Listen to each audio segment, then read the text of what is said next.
Seigneur Jésus-Christ. Que Dieu vous bénisse. Salut ton frère, ta soeur, dis-lui que Dieu te bénisse. Dieu vous bénisse richement. Amen. Nous remercions le Seigneur Dieu. Et c'est qu'il a permis que nous soyons encore réunis ce soir au rendez-vous. Pour cela, nous lui disons sincèrement merci.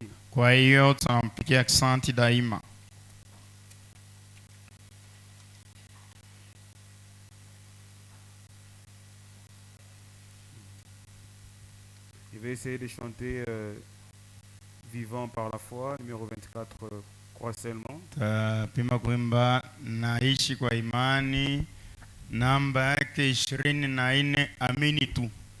Numéro 24, crois seulement. Aujourd'hui, je me soucie du lendemain. Okay. Aujourd'hui, je ne me soucie du lendemain, qu'il y ait ombre, pluie ou soleil. Je sais le Seigneur règne sur toutes choses et toutes mes inquiétudes sont vaines. En lui, en Jésus-Christ, en Jésus-Christ, je vis par la foi, je vis par la foi, confiant, croyant, confiant, croyant, oui, dans son grand amour, pour moi au calvaire, son bras puissant, me garde de tout mal. Moi je vis par la foi, je vis par la foi, et je ne crains rien. Amen. Qu'il y ait tempête ou des nuages orageux, éclipsant l'éclat de la vie. Les cieux assombris ne me font jamais peur. Le maître veille sur les combats. En lui, en Jésus-Christ, en Jésus-Christ, je vis par la foi. Moi, je vis par la foi. Confiant, croyant, confiant, oui, dans son grand amour, pour moi au calvaire. Son bras puissant, me garde de tout mal. Moi, je vis par la foi, oui, je vis par la foi, et je ne crains rien. Amen. Je sais qu'il me conduira sûrement au bout, qu'il survienne n'importe quel malheur. Pourquoi alors me soucier de la tempête, si Jésus marche à mes côtés? En lui, en Jésus-Christ, en Jésus-Christ, moi je vis par la foi, oui je vis par la foi, confiant, croyant, oui, dans son grand amour, pour moi au calvaire. Son bras puissant, me garde de tout mal. Moi, je vis par la foi, je vis par la foi, et je ne crains rien. Amen.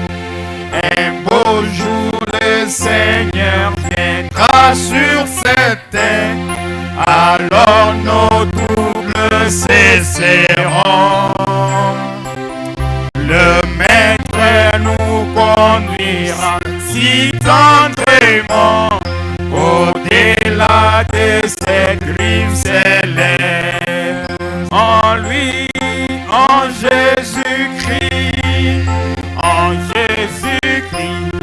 Je vis par la foi, je vis par la foi. Confiant, croyant, oui, dans son grand amour pour moi au calvaire. Son bras puissant, mais garde de tout mal. Avec moi, je vis par la foi, je vis par la foi, et je ne crains rien. Amen. Chantez s'il vous plaît. Je sais qu'il me conduira sur mon bout. Je sais qu'il me conduira sûrement au bout, qu'il survienne n'importe quel malheur. Alléluia. Pourquoi alors me soucier de la tempête si Jésus marche à mes côtés? Encore une fois. Je sais qu'il me conduira sûrement au bout, qu'il survienne n'importe quel malheur. Pourquoi alors me soucier de la tempête si Jésus marche à mes côtés? En lui, en Jésus-Christ, en Jésus-Christ, je vis par la foi, je vis par la foi, confiant, croyant, oui, en son grand amour. Son bras puissant, mais garde de tout mal.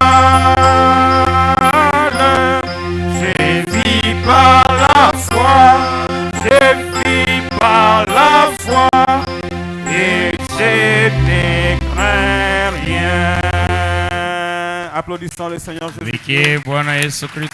Alléluia, oui, le chrétien vit par la foi.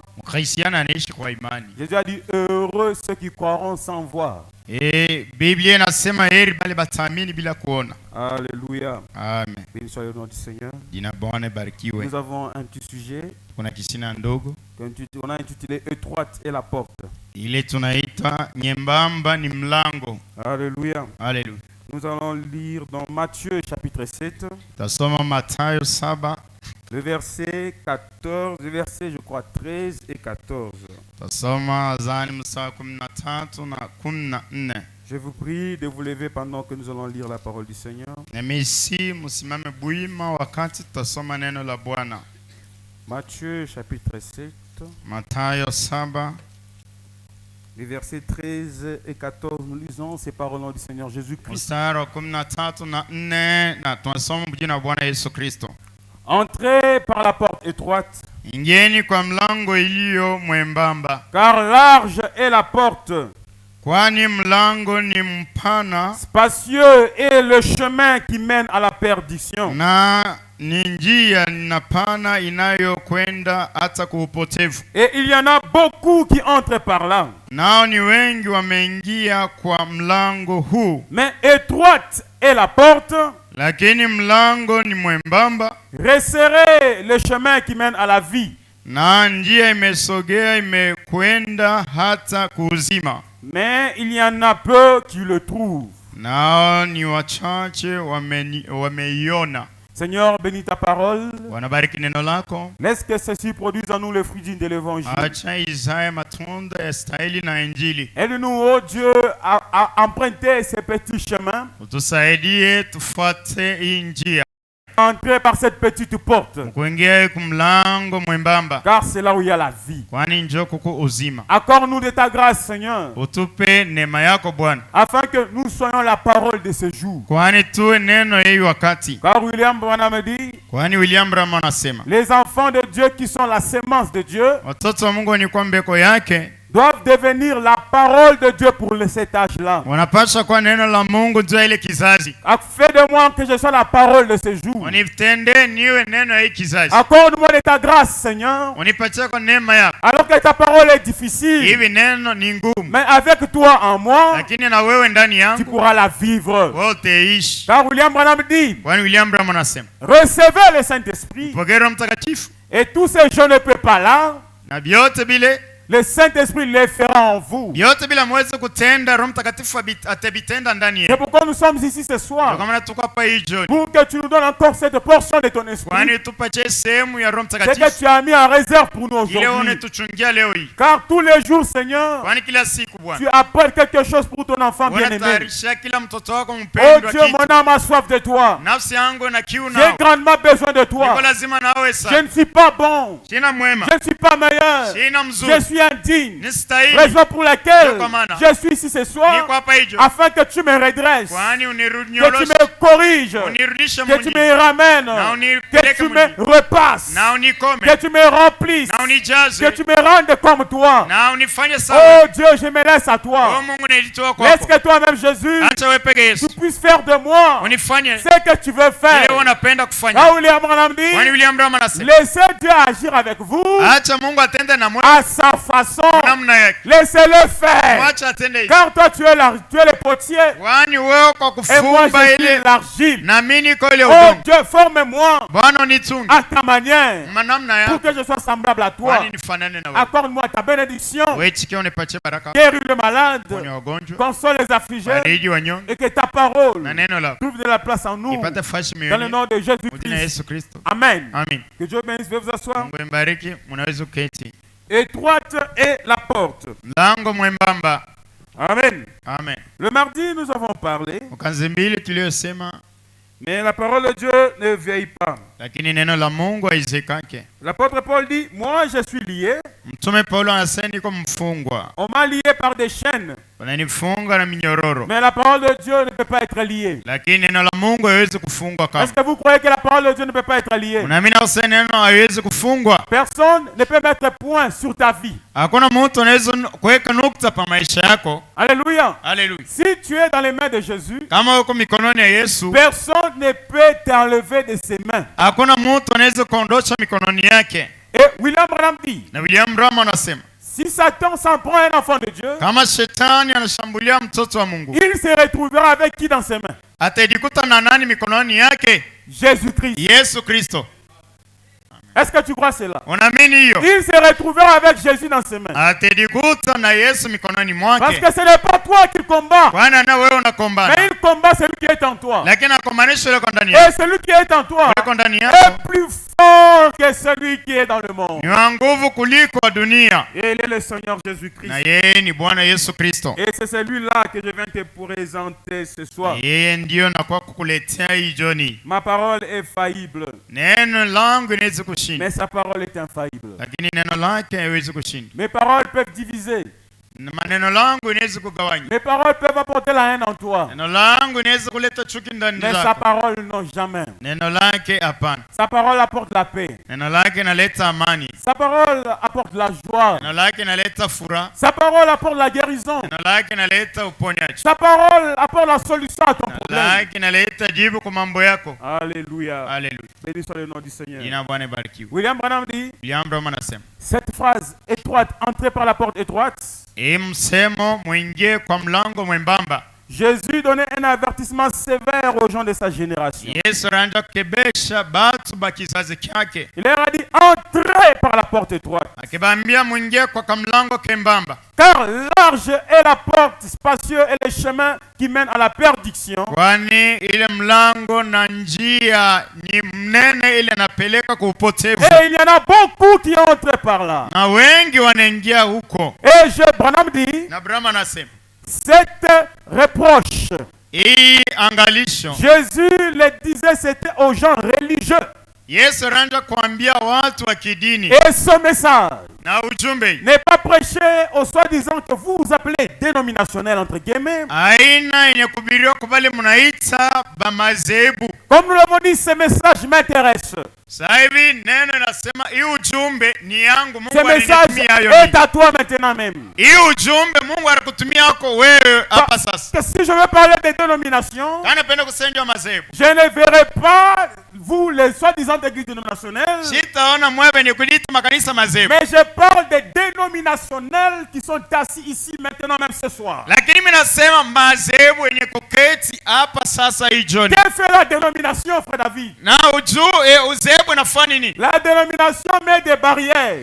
Ile zebu inaweka mipaka. La dénomination brise la communion. Zebu inavunja ushiriki. Mais le message de Branham Ujumbe wa Branham est venu nous appeler à sortir de ces liens-là inakuwa kuitwita tutoke mwile bifungwa pour avoir l'amour divin ja kupata upendo wa Mungu qui brise les barrières. ili inavunja mipaka. Où je peux embrasser mon frère, Unaweza kumbatia ndugu je zangu, peux embrasser ma soeur, Yes. peu importe qui elle est. niweze kumbatia dadangu akuye wa kabila kani, akuye wa kanisa kani.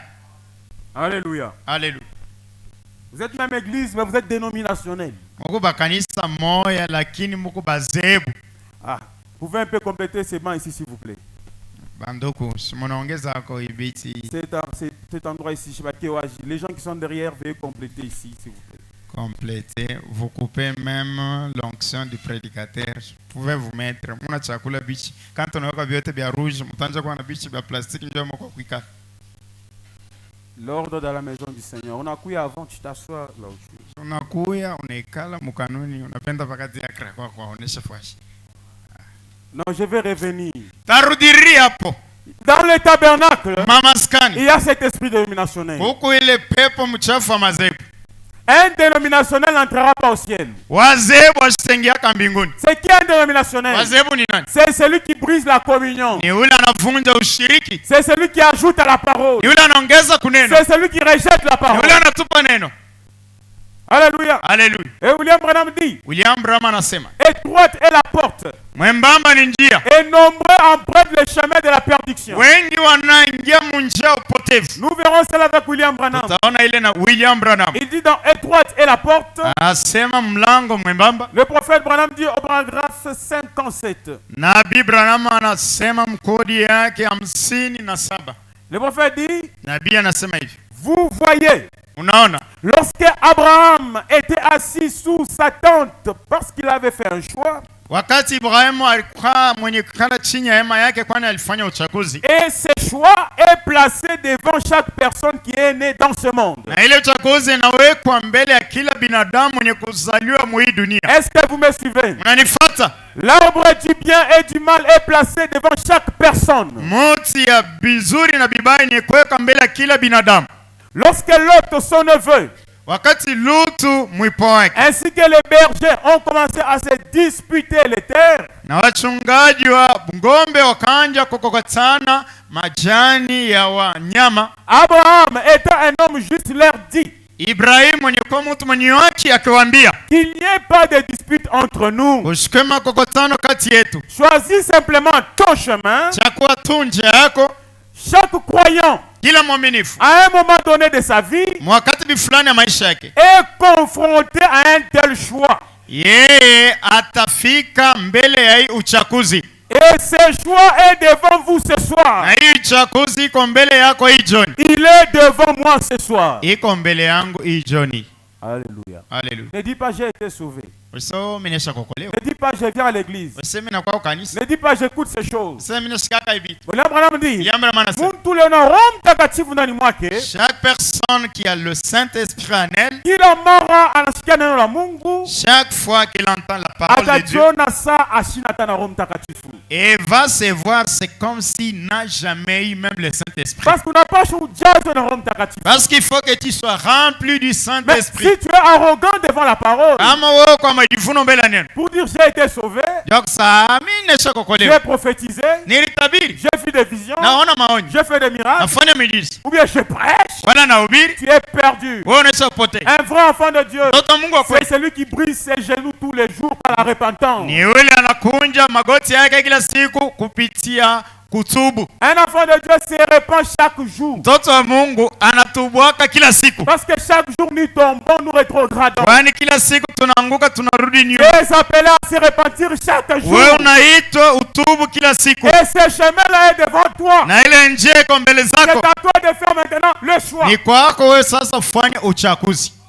Il y a deux chemins. Kuko njia mbili. Il y a deux portes. Kuko milango Il y mbili. a la porte étroite Kuko mlango mwembamba et la grande porte. na mlango mnene. Il y a le choix que tu dois faire. Kuko uchaguzi unapaswa kufanya. Amen. Amen. Les deux chemins sont devant nous. Manjia mbili iko mbele zetu. Mais la Bible a dit nombreux choisissent le grand chemin. Biblia inasema wengi wanachagua ule mlango mnene. Amen.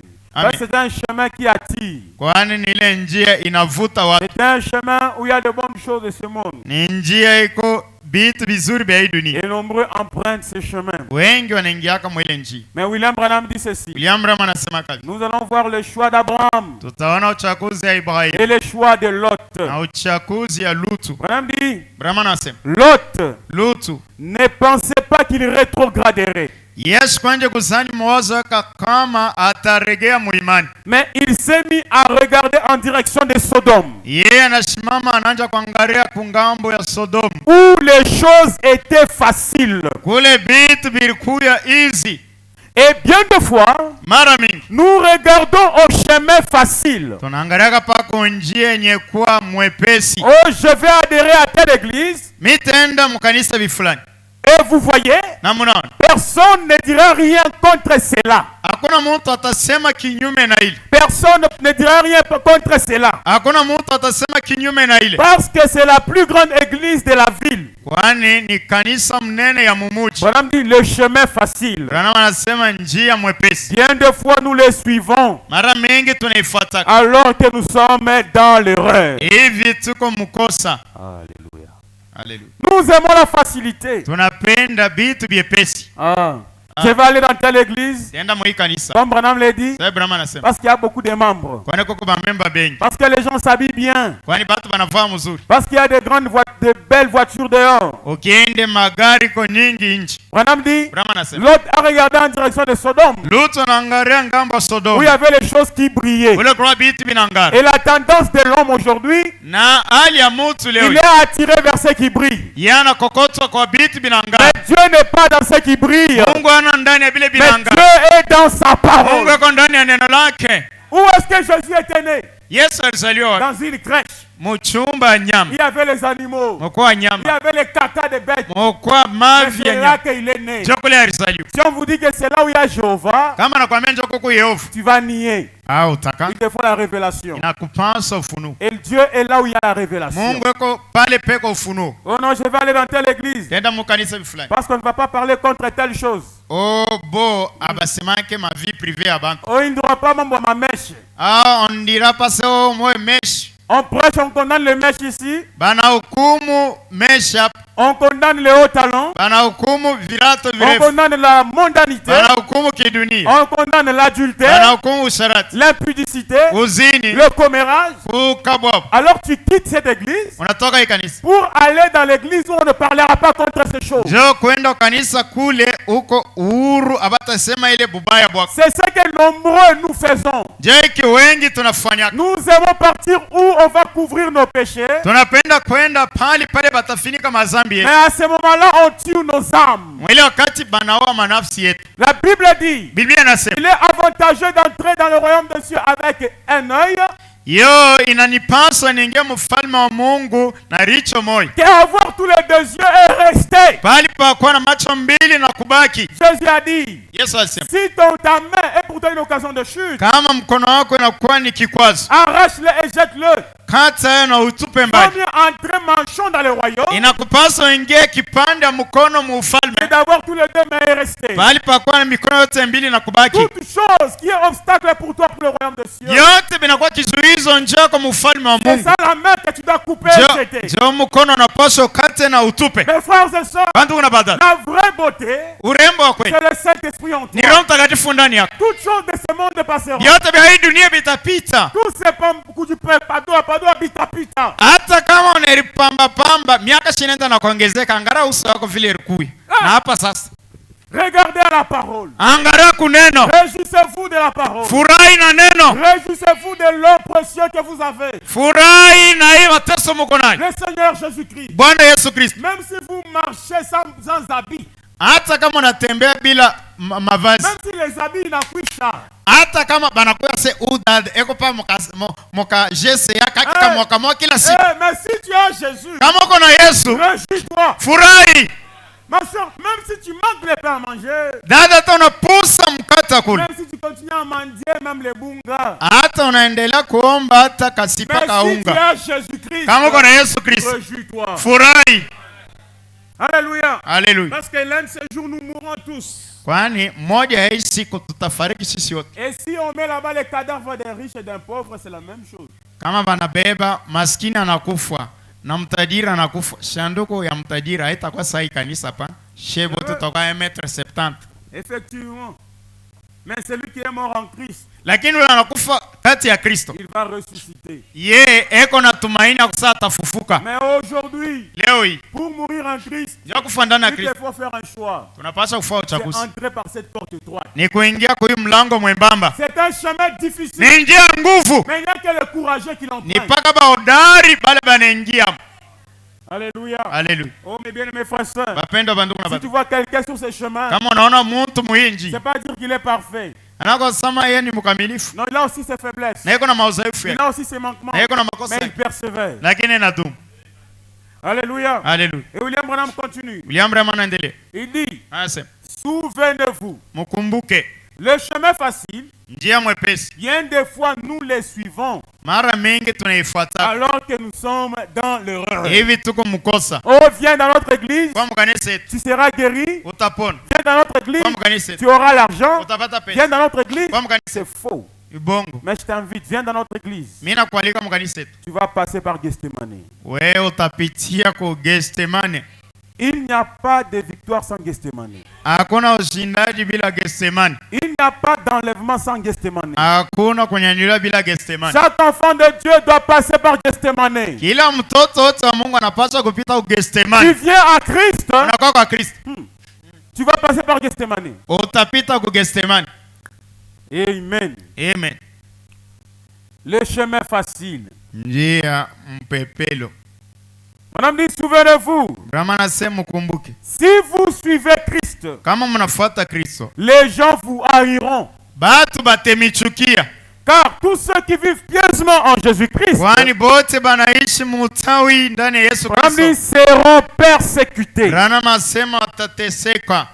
Et si vous venez à Christ, Kama unakuwa kwa Kristo, vous ne viendrez pas par aucune église, wewe utakuya kwa Kristo kupitia kanisa bifulani, aucune dénomination, hata zehebu moja, ni par aucun credo. hata kupitia desturi moja. Vous viendrez par le sang. Utakuya kupitia ni damu. C'est la seule avenue par laquelle vous puissiez entrer. Ni njia tu moja kupitia ile utengia. Amen. Amen. Vous viendrez par le sang. Utakuwa kupitia damu. C'est la seule avenue Ni ile barabara tu moja par laquelle vous puissiez entrer. kupitia ile utengia. Si vous venez à Christ, Kama unakuwa kwa Kristo, vous serez haïs. batakuchukia, Vous serez persécutés. batakutesa, Et il n'y a qu'une seule avenue. na kukupaka njia moja, C'est la voie du sang. ni njia ya Et damu. quand on parle du sang, Wakati wanasema njia ya damu, atone maisha mzuri. nous voyons pas la vie Ya sainte. shuku yote unalala tu unakuwa na nyama na kirda yako. Tous les jours, tu manges les beefsteaks et tu enlèves ce qui est collé dans Mais tes dents. c'est une vie difficile. Ni maisha ya nguvu. Là où tu es critiqué, Bale banakushima, tu es rejeté, banakutupa, tu es haï sans raison. banakuchukia. Muntu anawaza tu mawazo yako, bintu bya bongo njuu yako, anakuchukia. Quelqu'un te voit, il te boude pour rien. Muntu anakuona tu anakuchukia, amuyuane, amuishi hata fashi moya. Et des fois, il te dit, je ne t'aime pas. Mara ngine anakwambia sikupendaki. Pourquoi? Pour rien. Njoo nini? Njoo bure. Pourquoi? Njoo nini? Parce que vous suivez Christ. Kwani unafuata Kristo. Et Christ, c'est qui? Kristo ni nani? C'est le message. Ni ujumbe. Et le message, Ujumbe ce n'est pas la brochure aina hii que je bananjika, tiens dans ma main. hii nabamba Mais le mkono. message, Ujumbe c'est la personne de Jésus-Christ dans ton cœur. ni bumuntu bwa Yesu Kristo moyo yako. Si vous suivez Christ, Kama unafuata Kristo, vous serez haïs.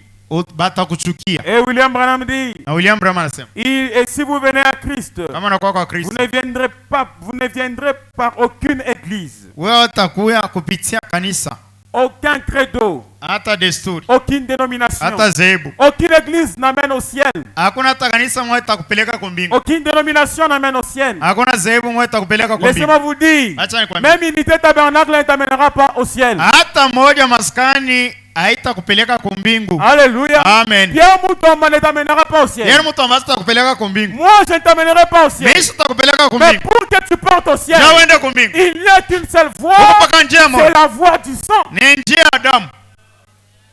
Alléluia. Haleluya. Et William Branham dit, William Branham anasema, et si vous venez à Christ, kama unakuwa kwa Kristo, vous ne viendrez, laissez-moi répéter, vous ne viendrez par aucune église. we hautakuya kusema ukiingia tu mkanisa bifulani, wewe unaingia ndani ya Kristo. Hapana. Par aucune dénomination ni aucun credo. Hakutakuya kwa Kristo kupitia zebu wala desturi. Vous viendrez par le sang. Wewe utakuya njia tu moja, ni damu. C'est la seule avenue par laquelle vous puissiez entrer. Ni njia tu moja kupitia ile wewe utaingia. Et vous ne pouvez amener personne avec vous. Na mwile njia hawezi kupokota muntu. Vous viendrez seul Utakuwa wewe peke. et vous devrez vous appuyer sur votre propre confession Wewe unapasha uegemee kukiri kwako mwenyewe et sur votre propre foi. na kupitia imani yako mwenyewe. Vous n'y entrerez pas en prenant la foi de votre pasteur. Wewe utaingia kule mkusema kubeba imani ya pastori wako. C'est Hapana. Branham qui dit. Ni Branham ndio Vous anasema. n'entrerez pas en prenant la foi de votre pasteur Wewe utaingia kule kubeba imani ya pastori wako, ou celle de votre mère pour appui. wala vile mamako yeye ni mwaminifu aleni na mimi naingia ndani ya Kristo kwani niko mtoto wa sera. Hapana. Ce sera à titre individuel Pa kuingia amo ni upu pekee, que vous viendrez à Dieu. ili wewe utakuwa kwa Mungu. Alléluia. Haleluya. À titre individuel Ni kwa upekee que vous viendrez à Dieu. kule wewe utakuwa kwa Mungu. Mon âme dit, Branham anasema, sur cette avenue, mwenjia vous ne prendrez personne avec vous. amutatembea bawili.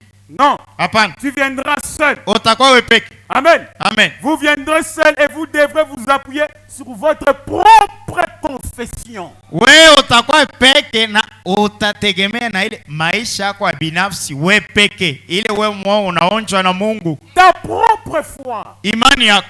Ta propre expérience. Maisha yako binafsi. C'est avec ça que tu viendras. Ni kupitia ile wewe utakuya.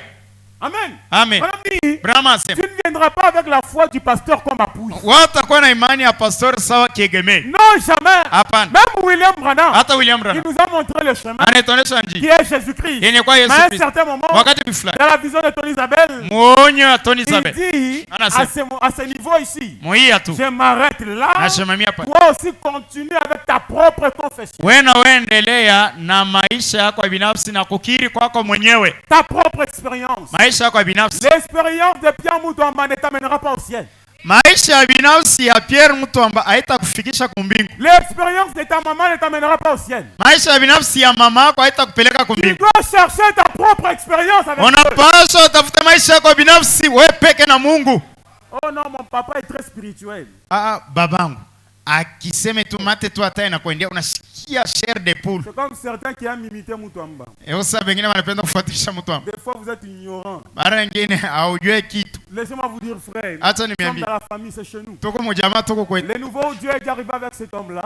Moato ile tunafika na ule mtu.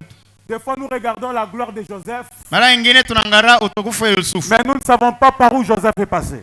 Atujue wewe unayua bile par exemple anaweza tu anaripalula hivi mambo yanafanyika. Wewe unayua kule ripiti. Tu ne sais pas. Unayua Joseph a été vendu. Yusufu barimojisha. On lui a jeté dans les puits. Bana mutupa mushi. On l'a renié par ses frères. Bana mukana kwa bantu. On l'a abandonné par la Bana famille. mutupa kwa jamaa. Tout ça là, Biote il faut que Joseph t'explique. inapaswa Yusufu Pour que akufasiri. tu saches Njoo ujue. les prix à payer Ile bei ya kulipa. pour le trône en Égypte. Njia kiti ya ufalme mu Misri. Voyez une personne adoptée. Ona mtu anakuja Pour qu'il arrive là, ndio afike kule. il doit t'expliquer. Anapaswa kufasirie. Usikwe na mukaru. Usikwe na bwivu. Usikwe na chuki. Usikwe na ena. Toi, Caïn, We Kaini. demande à Abel Uliza bei. ce qu'il a fait Ile alifanya pour que Dieu agrée son offrande. juu ya Mungu etikie sadaka yake. C'est Abel qui connaît les secrets. Ni Abeli anajua siri. Et il y a un secret Naye kuna siri. pour arriver là-bas, Ndio kufika dans kule. l'adoption. Kukuwekea Pour kufasha arriver kule. Ndio là-bas, kufika kule. au troisième poule, Kuvuta tatu. l'avenue du sang, Ile njia ya damu la persécution, banakutesa, les rejets, banakutupa, des cansondés, kansonde, des calomnies, banakulandi, des critiques. Mais banakushima. malgré cela, Hata hivi tu te relèves unaamuka et tu continues. na unaendelea. Est-ce que toi tu fais cela? We mbele au yafikaka kwa Wewe tamu unafika- malaria yenyewe hii. Banakushimanga tu kaloko hivi. Wetu reproche nyetu inye ya kukurudisha munjia. Hey, kunatokea kasongo. Et on te voit là, tu veux imiter Moutou Ambapier. Na banakona saa papa. Oh, mirifika tu mine palola tu vimuntu anakona. Ne pensez pas que nous, quand nous sommes là, on est païens. Moshizara sa pale shetu kwa hapa tuko bapagano. Oh, notre papa est soldat. Oh, papa wetu ni askari. Et je te vois aussi en train de marcher comme Moutou. Na mimi nakuona unatembea Attention. Banduku Il dada. te faut emprunter la voie du sang. Pole pole. We pitia kwa na wewe mbele C'est mumiba ça le alipitia. secret. Jo siri. C'est ce que notre papa nous enseigne. Jo kile papa wetu Ne anatufundisha. soyez pas dans les youlou youlou. Entrez en profondeur. Weye atoka aina seo kama par exemple unavala ngochi yake njoo na kwa yulu yulu. Entrez en profondeur avec Dieu. Ingia mukilindi na Il y a Mungu. des choses qu'il a vécues avec Dieu. Kuko bitu bila rishi na Mungu. Des expériences qu'il a passées avec Dieu. Maisha ya binafsi C'est alipita na Mungu. cela que je veux aussi. Jo ile na mimi napenda. Pour que je grandisse, Jo na mimi je koma. dois passer par là. Inapaswa nipitie kule. Haleluya. Amen. David dit à Salomon, Daudi anaambia Suleiman. alors qu'il devait le confier le trône, Ile alipaswa kumtolea kiti ya ufalme. il dit David, Amasa Suleiman. il n'a pas dit à David, Asikwa- il n'a pas dit à Salomon, Asikwambie Suleiman. oh Salomon, Suleiman. tu vois mes voitures, Unaona magari tu yangu. vois mes richesses. Unaona Il a mautajiri dit yangu. Salomon, Asa Suleiman. puisse les dieux de ton père David devenir ton Dieu. Hivi Mungu wa babako Daudi awe Mungu wako. Pour que Salomon Jo Suleiman. passe aussi des expériences avec ces dieux-là. Apite na yeye maisha binafsi na ule Mungu. Toi aussi, Wewe we. il faut que le Dieu de Moutouamba Inakupasa Mungu wa mtu. puisse aussi devenir ton Dieu. Na yeye awe Mungu wako. Toi aussi, tu puisses les vivre Wewe muishi dans la hauteur et la profondeur mukilindi na muupana. pour que tu sois un chrétien fait. Juu ya ukwe Mkristo wa kushimama imara. Il faut dire toujours, Seigneur, aide-moi. Inakupasa tu useme Bwana unisaidie. Un ami est venu me voir, je vous l'ai dit la fois passée. Rafiki mwana kwako nikwambia nimeambia mara hiyo yapita. David, j'ai un problème. David niko na mambo. Écoute, je passe des mois difficiles. Sikia napita mawakati ya magumu. Mes travail, ça n'avance pas comme ça. Makazi yangu aiendeke vile ilipasha. Alors je suis venu te voir. Mimi nakaa kukuona. J'étais cherché longtemps. Na kutafuta muda mrefu. Je lui ai exhorté. Nampa Et puis, moyo. je lui pose la question. Na muswali. Mon frère, tu es marié? Ndugu wangu unaisha kwa? Il dit non. Asa hapana. Tu as un enfant? Uko na mtoto? Il dit non. Asa Il hapana. dit mon frère, Sasa ndugu tu wangu. n'as pas encore souffert. Au yateswa. Ce n'est que le début. Ni mwanzo tu. Tu souffriras. Mais Utateswa. avec Dieu, Na Mungu tu réussiras. Il utaweza. dit, c'est pas encore fini. Asa Il y yamaliza. a encore des choses par où tu dois passer. Ungariki vitu vile utapitia. Ah, David, Ah, David. je suis venu te voir que tu me réconfortes. Mimi nakuwa njoo unipe moyo. Mais tu es en train encore de me fouetter. We sasa unanipika tena fimbo ingine. Qu'est-ce que j'étais en train de faire?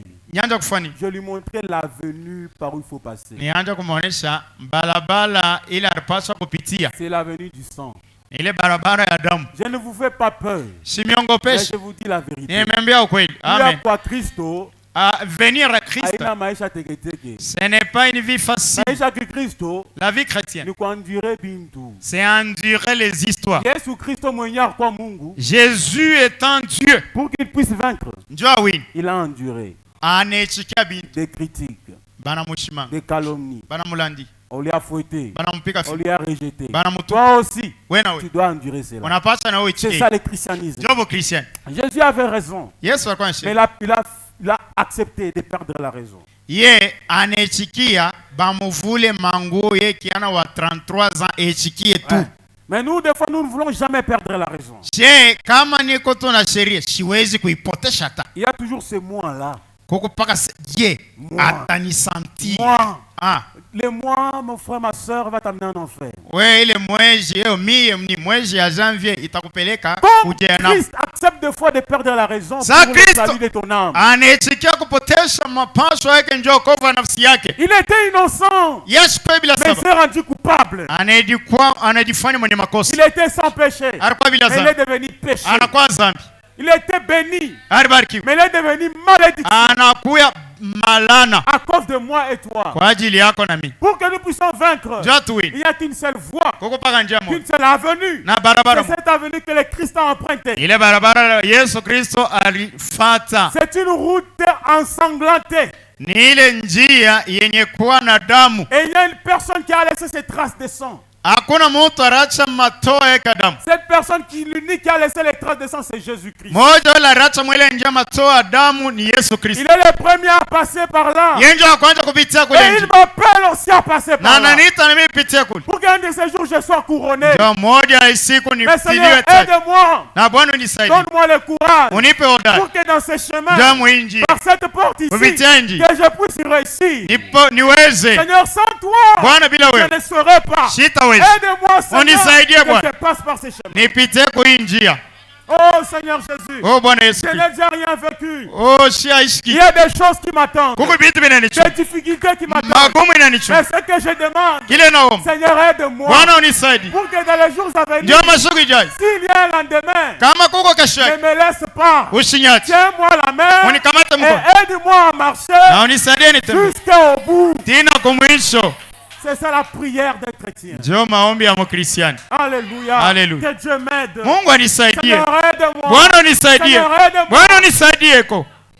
Comme Branham dit, Sababu Brahma anasema, Seigneur, que moi je ne te tienne pas, Bwana mimi nisikukamata. mais toi tiens-moi. Wewe unishike unikamate. Parce que si moi je te tiens, Kama mimi je nakukamata, vais me fatiguer. mimi nitachoka. Mais si c'est toi qui me Kama tiens, ndio unanikamata, là je suis sûr, pale niko na hakika tu me lâcheras ya jamais. kusaa utaniacha. Laisse que Jésus te tienne. Hata Yesu akukamata. Laisse que Jésus te tienne. Yesu Que akushike. Jésus te tienne. Yesu akushike. Il t'aide. Akusaidie. Il te fait marcher Akutembeshe dans ces chemins mwile difficiles njia ile. pour qu'un jour Ndio siku tu moja sois couronné. utiliwe taji. La voie du sang, Njia ya damu.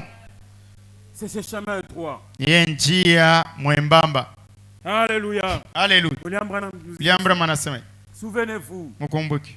les gens vous haïront. Batu Et batemichukia. vous ne pouvez amener personne. Na mweze kupeleka kwa Mungu. Ce sera à titre individuel Itakuwa ni kwa que upekee. vous viendrez à Dieu. Ile utakuwa kwa Mungu. Et même si ta maman est remplie du Saint-Esprit. Hata kama ni mama yako anajazwa na Roho Mtakatifu. Oh mon frère, ma soeur, tu dois aussi chercher ton Dieu. Ndugu dada, unapaswa na utafute Mungu wako. L'expérience de ta soeur ne t'amènera pas au ciel. Maisha ya binafsi ya dada yako haitakupeleka kwa mbingu. Tu dois aussi expérimenter ce Dieu-là. Unapaswa na uonje ule Mungu. Alléluia. Haleluya. C'est comme la femme qui avait la perte du sang. Iko sawa ule mke alikuwa kupoteza damu. Elle avait entendu parler de Jésus. Alisikiaka anasema mjua, benasema njua Yesu. Mais elle s'est dit, ces gens-là témoignent de Jésus. Anasema bale batu banashuhudia njua Mais Yesu. moi aussi, je dois les vivre personnellement. Mimi napaswa niishi bile benashuhudia. Anamuteka Yesu.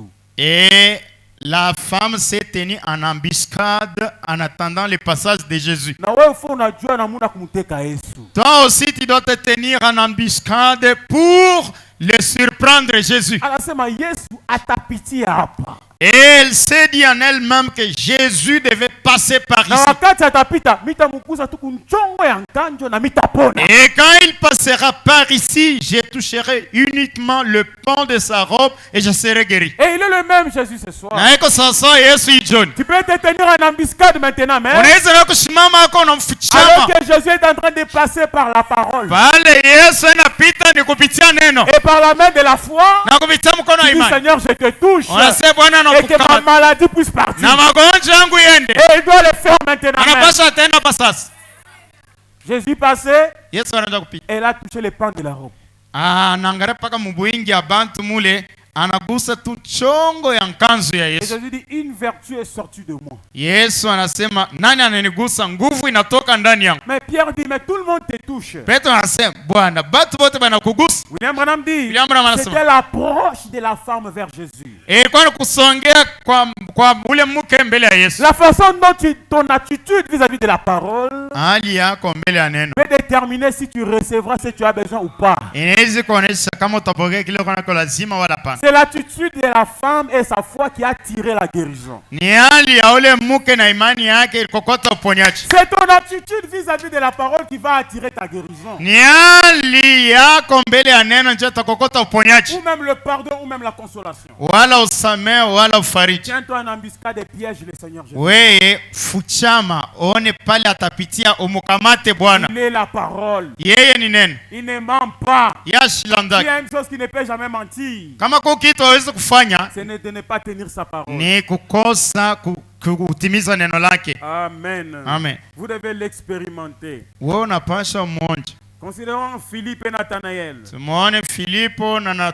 Philippe dit à Nathanaël, viens voir celui que nous avons trouvé. Jésus de Nazareth, le fils de Joseph.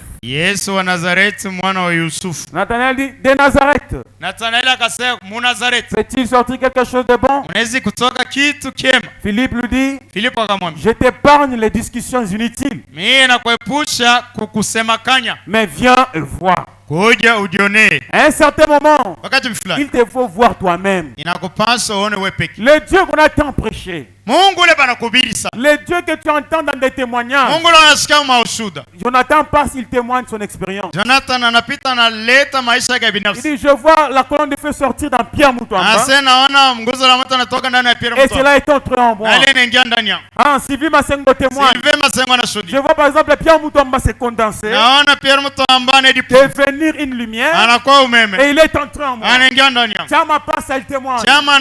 L'autre passe, témoigne son expérience. Nous dirons Amen. Nous nous réjouirons. Nous applaudirons. Mais faites attention. Ces applaudissements-là ne t'amèneront pas au ciel. Mais il faut aussi qu'un jour tu témoignes aussi que Dieu m'a visité. C'est ça que nous voulons. Alléluia. Tu dois l'expérimenter personnellement.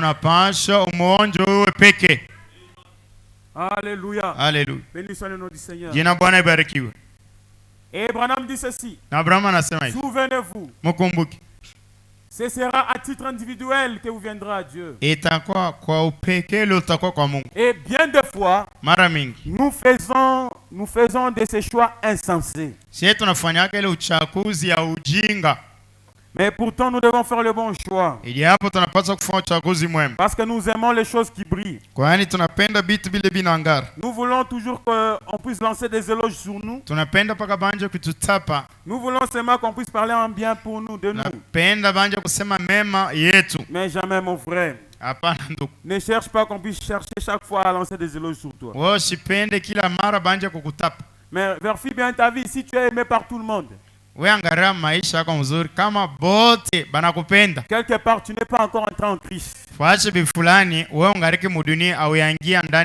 que si tu es en Christ, Branham dit, tu seras haï. Tu seras persécuté. William Branham dit, réjouissez-vous des persécutions. Parce que ce sont des moyens par lesquels Dieu nous permet de nous donner des victoires.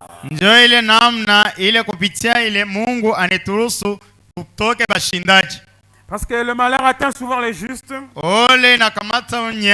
Mais le Seigneur les en délivre toujours. L'apôtre Paul dit à Timothée, dis-moi quel genre de souffrance je n'ai pas passé. Je crois que c'est dans 2 Timothée chapitre 3. C'est l'apôtre Paul qui dit à Timothée. Il dit ceci au verset 10.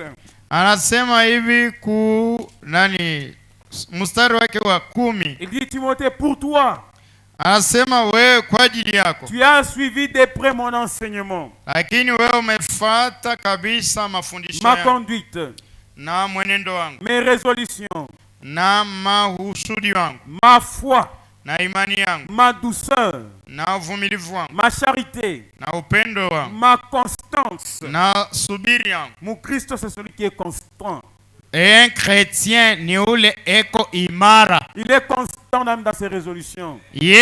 Akibebe mipango ni paka vile anasema. Et surtout ses décisions sont reliées toujours à la parole. Na ile mipango yake anachukua yenye kumbatana paka na neno. Amen. Amen. Mes persécutions, Mateso yangu. mes souffrances.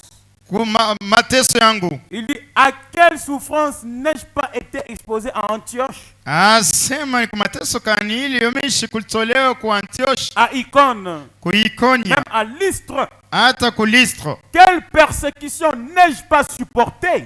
Mateso kani mambo mabaya kani mimi nisiyovumilia. Et le Seigneur m'a délivré de toutes. Na Bwana akaniokoa katika yote. Alléluia. Alléluia. Quelle persécution n'ai-je pas supporté? Mateso kani mimi Mais sikuvumilia. le Seigneur m'a délivré de toutes. Bwana ananiokoa yote. Mukristo anavumilia mateso. Un chrétien supporte les Mais souffrances. Bwana anamfungulaka paka mubyote bile. Mais l'Éternel en délivre toujours. Or, tous ceux qui veulent vivre pieusement en Jésus-Christ, Na wote wanaotaka kuishi maisha ya utawi katika Kristo. l'apôtre dit, seront persécutés. Na mtume anasema lakini wote watateseka. Mais quel genre de message voulons-nous prêcher aujourd'hui aux gens? Ujumbe ya kila aina kani tunapenda kuhubiri kwa watu leo. Nous montrons toujours aux gens les bons côtés de l'évangile. Tunapenda kuonyesha kwa watu ngambo mwema ya Injili. Disons, parlons de matériel. Kusema paka bitu ya mwili. Mais on ne leur montre pas le bon côté du côté spirituel. Atuboneshe ngambo mzuri ngambo wa kiroho. C'est un chemin sanglant. Ni njia ya damu. Mon frère, ma soeur, Ndugu dada, des fois tu es dans une formation. mara ngine wewe uko kukota kodi. Parce que Dieu a besoin de toi. Wakati Mungu ako lazima na Tu wewe. dois faire un travail avec Dieu. Wewe unapaswa kufanya kazi na Mungu. Tu dois sauver une âme. Unapaswa kuokoa nafsi. Où est-ce que tu es avec ton Dieu? Wewe na Mungu wako unaweza kufika wapi? Quelles expériences as-tu déjà fait avec ton Dieu? Maisha kani ya binafsi unaweza kufanya na Mungu. Mon homme dit, Brahma anasema, un vrai chrétien, Mkristiano c'est kweli celui qui expérimente son Dieu tous les jours. ni yule anaonja Mungu wake kila siku. Mon homme dit, Brahma nous anasema, voulons un vrai témoignage. tunapenda ile ushuda ile navuya damu. Un nouveau témoignage. Ushuda ile ule. Quelqu'un qui dit ce matin dans la prière, Mtu anasema hii asubuhi Dieu maombi. a béni mon âme. Mungu anabariki nafsi yako. C'est cela que nous voulons. Je tunapenda. Cela nous réconfortera. Ile netupa moyo. Cela me donnera envie Ile tetupa de tama. chercher aussi le Ya Seigneur. kutafuta na Parce que la Bible dit, Kwani Biblia vous êtes le sel de la terre.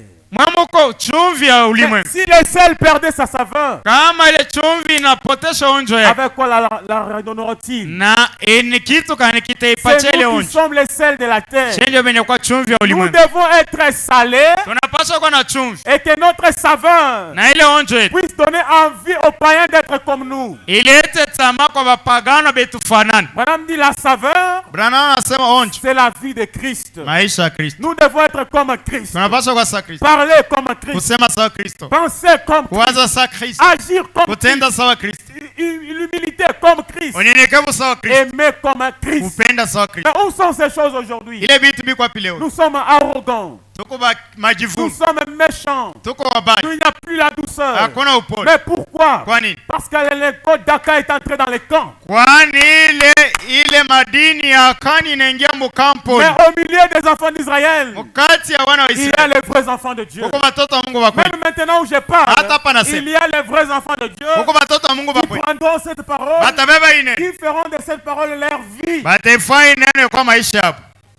Alléluia. Alléluia. William Branham dit William Branham anasema, avertissement et puis jugement. ukalamusha kisha malipizi. Dieu Mungu ne peut jamais faire passer quelqu'un en jugement Mungu asiwezi kupitisha mtu kuhukumu sans d'abord l'avertir au préalable. bila mbele kumkalamusha mbele mbele. Il avertit toujours avant d'amener le jugement. Anakalamushaka mbele ya kuleta hukumu. Alléluia. Alléluia. Et l'évangile doit être Na prêché. injili inapaswa hubiriwe. Personne ne peut lier l'évangile. Hakuna mtu anaweza kukana Cette injili. parole m'intéresse. Hii neno inanyang'anya. Cette parole vous Hii intéresse. neno inakuangalia. Étroite est la porte. Mlango ni Vous mwembamba. devez entrer par cette Unapaswa porte. kuingia kwa ile mlango. Le message, Ujumbe c'est ça la porte de ndio l'enlèvement. mlango wa kunyanyuliwa. Alléluia. Alléluia. Mais c'est quoi le message? Ujumbe ni nini? C'est Christ. Ni Kristo. C'est Jésus. Ni Yesu. Et il n'y a qu'un seul Christ. Na kukupa Kristo moja. Il y a beaucoup de Jésus, Kukupa Yesu. mais il y a un seul Christ. Kukupa Kristo moja. Et Christ Kristo. signifie one.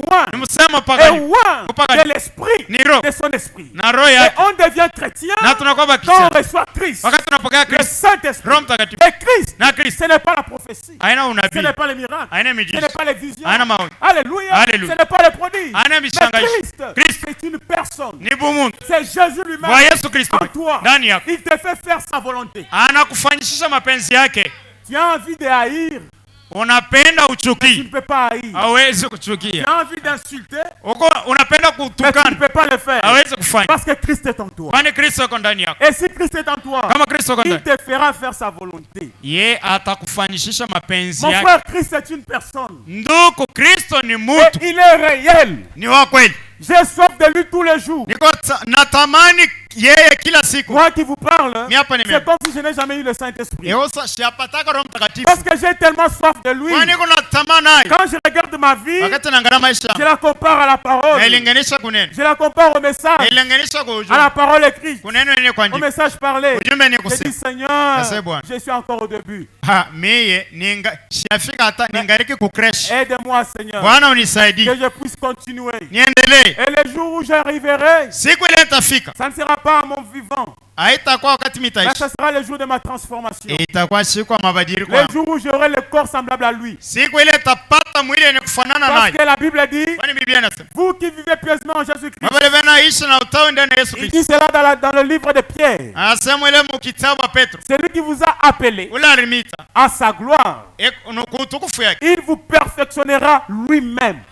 Atemikamilisha yeye peke. Car vous le verrez tel qu'il est, Kwani mtamwona et vile vous serez semblable à lui. na mtafanana naye. C'est bien lui qui te perfectionnera. Yenje atakukamilisha. Mais pour arriver là, Ndio kufika. il te faut prendre cette parole. Inakupaswa bebe ine. Laisse que cette parole soit dans ton cœur. Acha inene kwa moyoni yako. Dites-la jour et nuit. Uifikire usiku na Que la mchana. parole soit ton ami. Neno ikuwa rafiki yako. Mets de côté les choses du monde. Weka pembeni vitu vya dunia. La mondanité, Kidunia. la popularité, Kavumu. les choses qui brillent. Vitu vinanga. Accepte la parole. Ishikane. Na atakusaidia. Et il Hata t'aidera. makazi yako. Même dans tes Hata travaux. njia watoto yako. Même tes enfants. Hata mankana yako. Même tes Hata petits-fils. neno la Mungu. Laisse la parole. Ikue kitu cha kwanja. Que ça soit la première Maisha chose yako. dans ta vie. Mets l'hôtel dans ta maison. Weka madhabahu mu nyumba. Mets l'hôtel même au marché. Weka madhabahu hata mu Mets soko. l'hôtel même à l'école. Weka madhabahu hata Mets kushule. l'hôtel même en cours de Weka route. madhabahu hata Oh mu njia. Seigneur, pourquoi nous avons rétrogradé? Oh Bwana, kwa nini tunarudi Où nyuma? est parti ces ailes, mes frères? Ile bidii inaenda Oh, wapi? alors que je parle, j'ai honte de moi.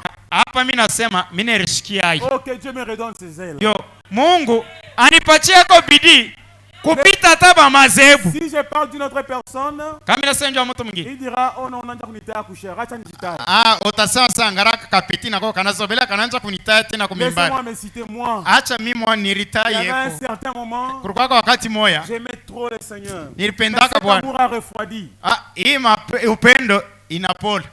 Je ne sais pas pourquoi, Sijue njua nini. mais je veux que le Seigneur me redonne cet amour. Mimi napenda ko Bwana anipe kwa ile upendo ile saa ya kanisa nene. Mimi naacha tabu kari, mimi nakimbie, mimi na transpire.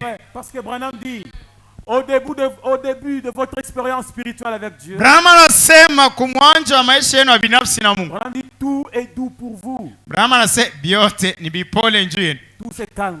Biote ni kimya. Branham dit, faites attention. Brahma seke banki. Vous aurez des persécutions. Mutateseka. Vous aurez des combats, Mutapata des vita. tentations, Majaribu. des problèmes, Mambo. etc.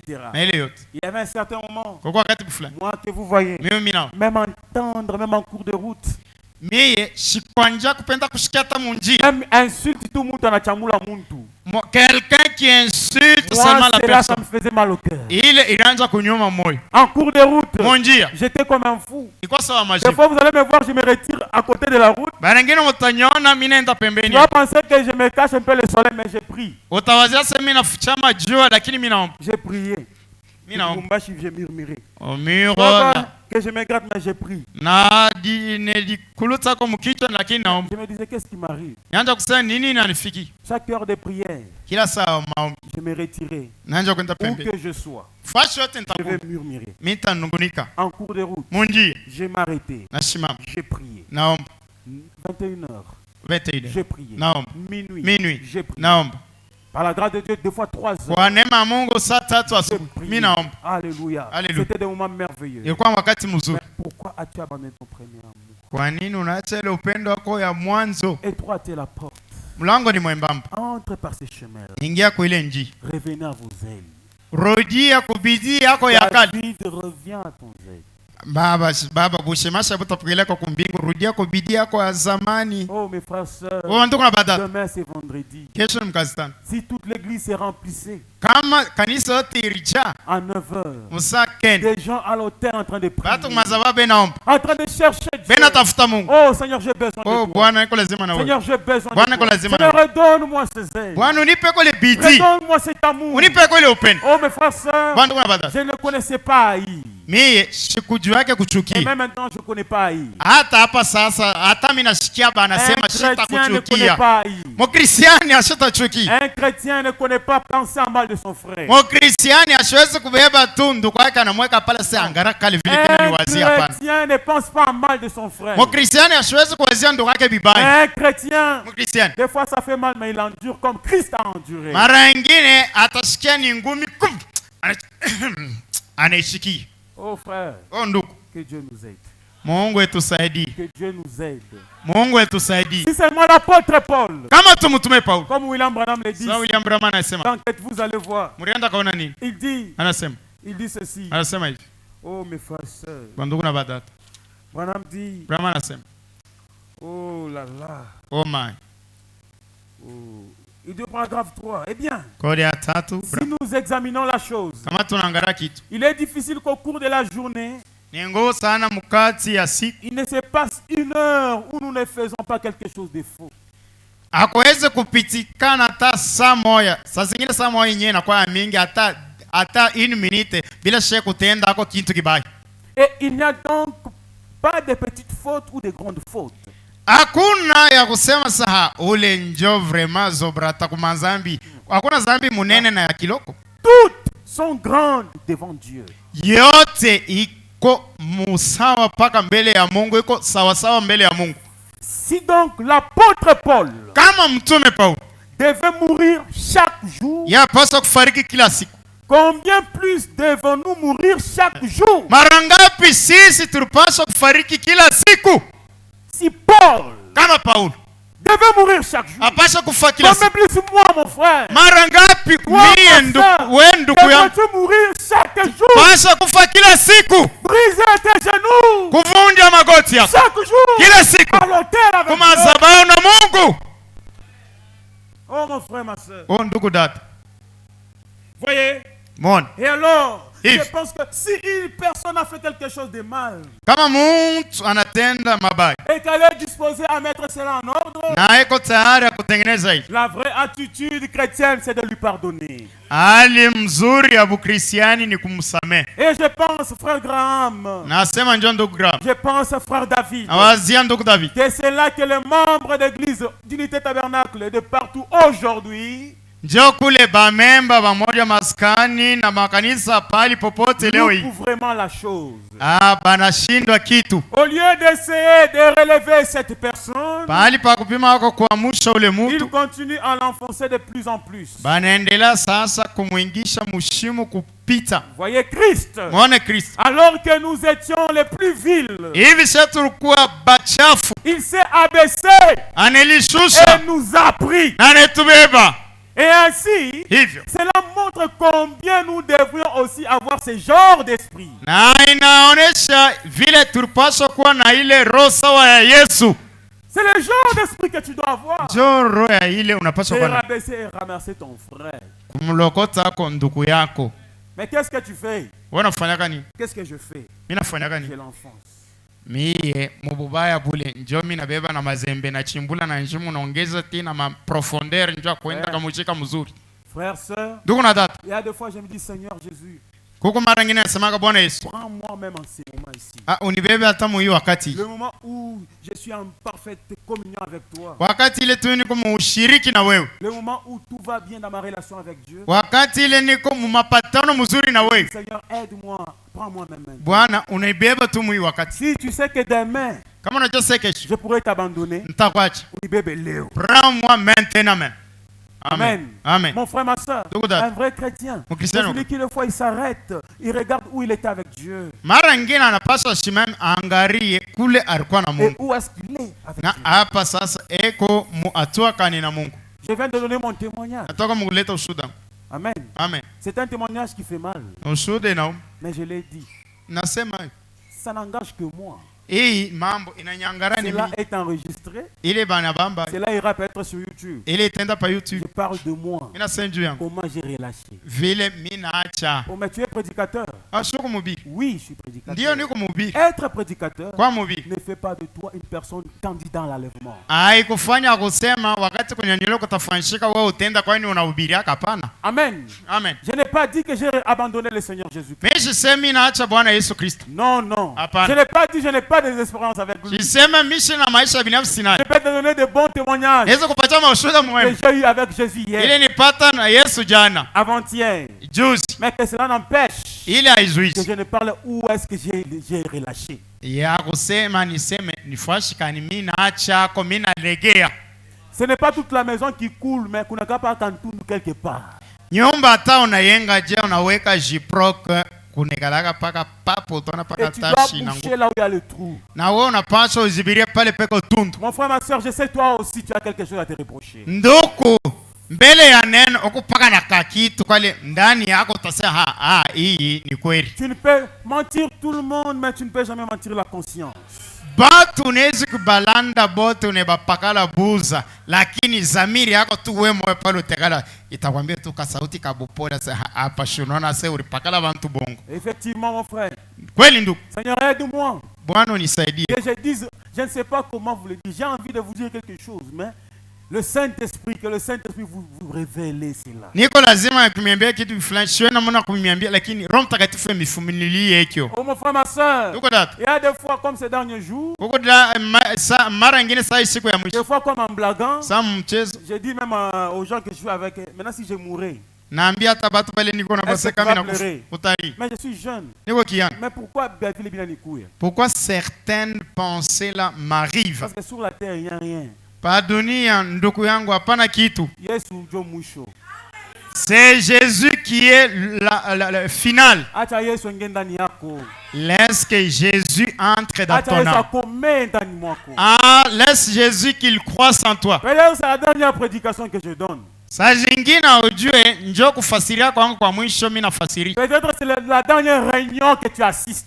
Saa zingine njoo mkusanyiko yako wa mwisho hii tunakutana na wewe. C'est un évangile de sang. Ni injili ya damu. Ce n'est pas facile. Haiko Il mwepesi. te faut porter la croix. Tunapaswa kubeba msalaba. C'est tes manquements, Ni makosa tes yake. péchés, Zambi yako. tes iniquités. Maovu yako. Et suivre Na Jésus-Christ, kufuata Yesu la Kristo. parole. Neno.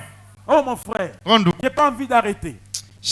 Sipende kushimamisha. Parce que ça me fait mal. Ina nyuma. Étroite est la porte. Mlango ni mwembamba. Mais le chemin qui mène à la perdition, Njia inapeleka c'est upotevu. un chemin où nombreux nous empruntons. Cela. Ni njia ile wengi tunaingia. Mon frère, ma soeur, Ndugu dada. laisse que le Saint-Esprit Acha Roho Mtakatifu puisse te faire oublier d'abord chez toi. akusababishe mbele kwako. Que le Saint-Esprit Roho Mtakatifu puisse te faire oublier tes travails. akusababishe makazi Et yako. que tu vois là où tu as abandonné Jésus. Na uone pale unaacha Parce Yesu. que William Branham dit, William Branham anasema Joseph et Marie Yusufu na Maria sont partis là-bas au temple. wanaenda kwa hekalu kule Je ne sais pas, au jour de la fête. siku ya karamu, Et ils ont laissé Jésus. banaacha Yesu. 3 jours sont passés. Siku tatu iliyopita Ils étaient à la recherche de Jésus. banaenda kutafuta Yesu, Ils sont partis chez les oncles, banaenda chez kubayo les tantes, chez basangazi celui-là, kubahuyu chez leurs connaissances. babele Ils n'ont banafahamu pas trouvé Jésus. abakupatane. Mais quand ils sont revenus, Wakati banarudi là où on l'avait laissé, pale c'est balimwacha là qu'on l'a trouvé. chokole balimukuta Et Jésus-Christ, Yesu Kristo, tu ne le trouveras que là où tu l'as laissé. wewe utampata paka pale Il y ulimwacha. a un endroit où tu as laissé Jésus. Kuko fashi bifulani unaacha Yesu. Peut-être c'était dans un bar. Saa zingine ni kunywio ya Je ne pombe. te dis pas d'aller dans ce bar-là aujourd'hui.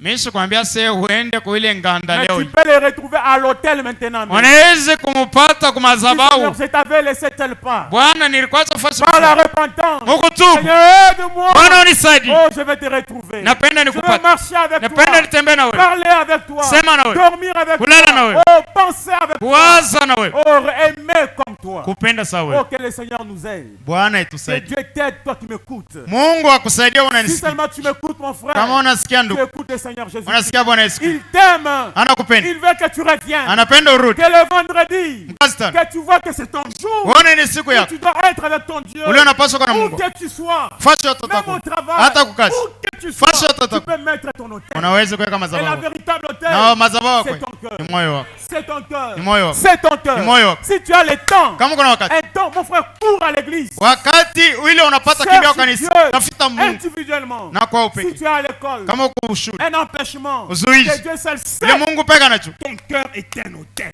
moyo wako ni Mon madhabahu. frère, revenons à cela. Ndugu, turudi Mon kuile. frère, revenons à cela. Ndugu, turudi Moi kuile. qui vous parle, j'en ai honte alors que je vous parle.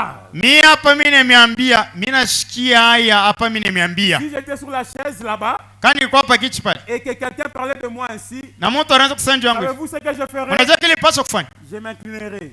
Mi nitatwanga magoti, Maintenant, est-ce que je vais prêcher derrière la chair? tahubiri nyuma ya madhabahu. Parce qu'on m'a prêché, Kwani bana nyubi, parce qu'on m'a parlé. kwani bana nisema Mais je suis obligé. nafanyisha, C'est la commission. ni kazi. Le Saint-Esprit, Roho il Mtakatifu reproche tout le monde. anakemea batu bote. Est-ce que je savais que je parlerais de ça? Nilijua sema nitasema hii. Non. Hapana Mais mon frère, ndugu, qu'en est-il de toi? mara ngapi njuu yako Toi aussi, we na we tu dois revenir. unapaswa urudi. Mon frère, le temps n'est plus. Ndugu, hakuna tena wakati, Le temps n'est plus. hakuna tena wakati. Jésus est à la porte. Yesu yako kumlango. Mon frère, manyumba utayacha. Frère, les maisons tu les laisseras, Kampango utayacha. les parcelles également. Kiliako utamwacha. Ta femme tu la Mais laisseras. kama kuna Yesu, Mais si tu as Jésus, c'est la vie éternelle. ni uzima wa milele. Embrasse Jésus-Christ. Kumbatia Yesu Qu'il Kristo, soit dans ton cœur. akwa moyo Qu'il pense à ta place. awaze Qu'il pofosha, parle à ta place. aseme pofosha, Qu'il agisse à ta atende place. pofosha, C'est la vie éternelle. na ile ni uzima wa milele. Alléluia. Que Haleluya! le Seigneur t'aide, mon frère. Bwana akusaidie Que le ndugu, Seigneur t'aide, ma soeur. Bwana akusaidie Pour dada. que si on te regarde, Njoo kama nakuangalia, on voit le message incarné. baone ujumbe inatembea. Dieu vous bénisse. Mungu imebariki.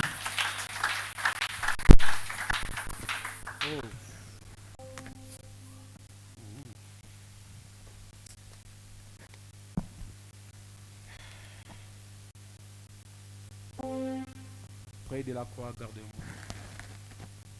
Donne-moi le livre.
Merci Seigneur Jésus.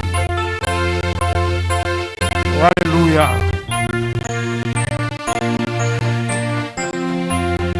Merci.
Seigneur Jésus-Christ.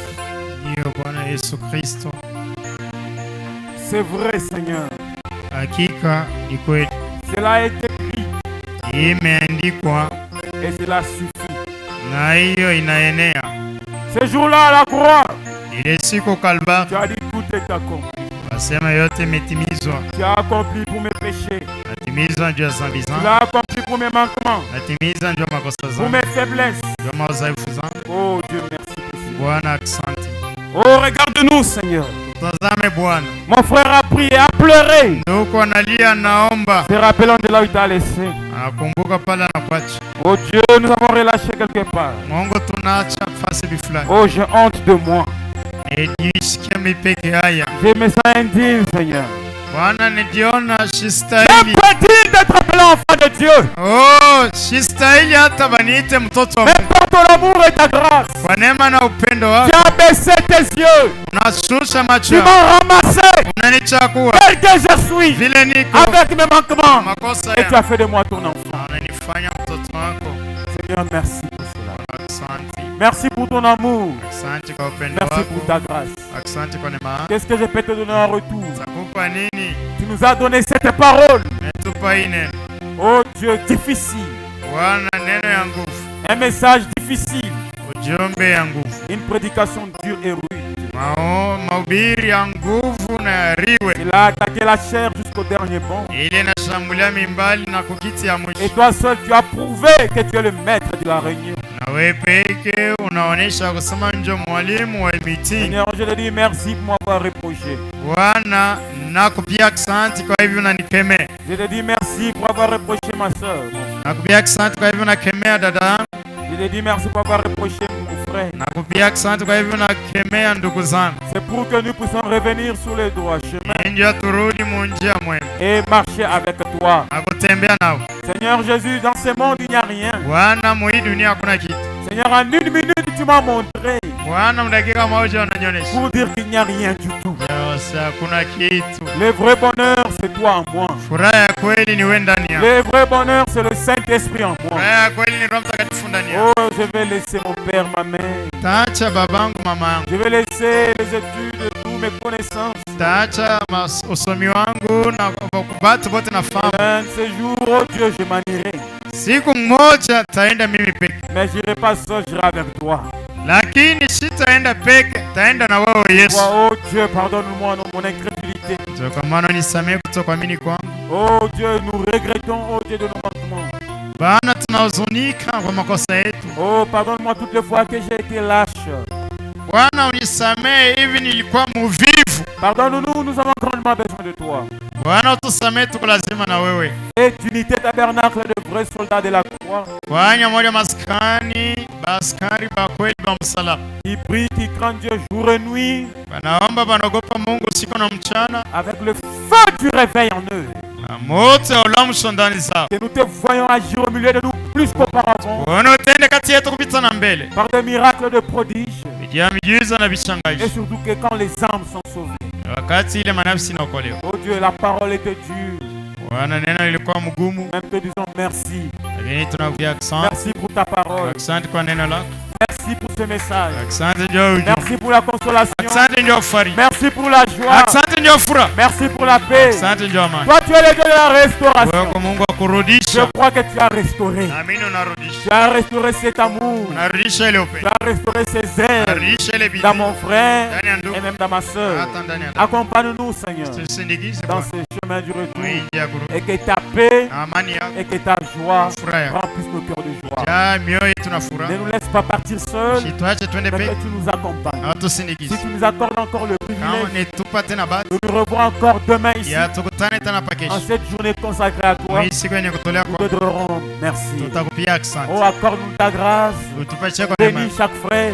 Bénis chaque soeur qui a dit Amen à la parole. Et nous aide, Seigneur. Il ne n'est pas te fâche, mon moi. Et cette parole trouve la place dans nos cœurs. Remplis-le du Saint-Esprit. Remplis-le de ta personne. Mon Dieu Jésus-Christ. Oh Dieu, merci. Reçois l'honneur, la gloire, la dignité au Seigneur des siècles. Amen. Amen. Mungu embariki daima. Je crois son amour divin, la promesse est dans le livre, oui, chaque promesse